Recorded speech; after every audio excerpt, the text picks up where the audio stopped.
Pues la primera alborada que vamos a ver es la compuesta por mí, que le puse el nombre de Alborece nel pico la sieña, o sea, es decir, si lo traducimos al castellano, alborece, o amanece, mejor dicho, amanece en el pico de la sieña. El pico la sieña y un pico que está en la Peña Sobria, en la parte de Teverga. ¿Vale? Es el pico, si mal lo recuerdo, es de los picos más altos de Teverga y tienes una vista desde allí brutal de todo el concejo. Vale, pues esta alborada tiene dos partes. La parte A, que es la parte introductoria de la canción, se repite, empieza en sol, tenemos la nota do como más alta, no vamos a tener más alto que el do. Y luego aquí, en la segunda repetición, pasa a la parte B, que en este caso la nota más baja que tenemos es un si grave que aparece ahí, y volvemos a tener el do de arriba, si grave y un poco más.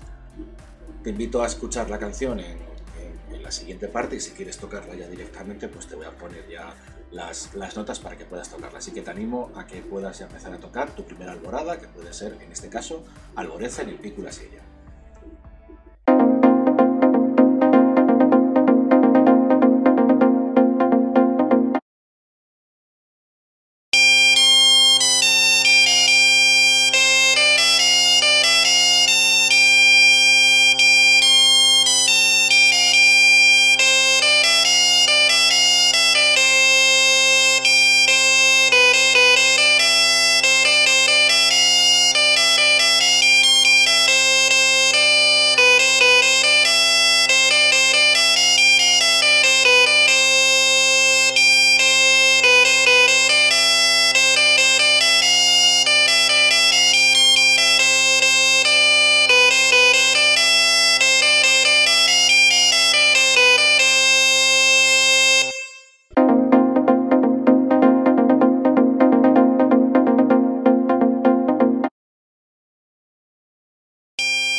Normalmente no sé si llegáis aquí en estos vídeos. Si llegas a este vídeo, por favor, te voy a pedir un favor, que es que comentes en el vídeo diciendo hola Tever, llegué al final, ¿vale?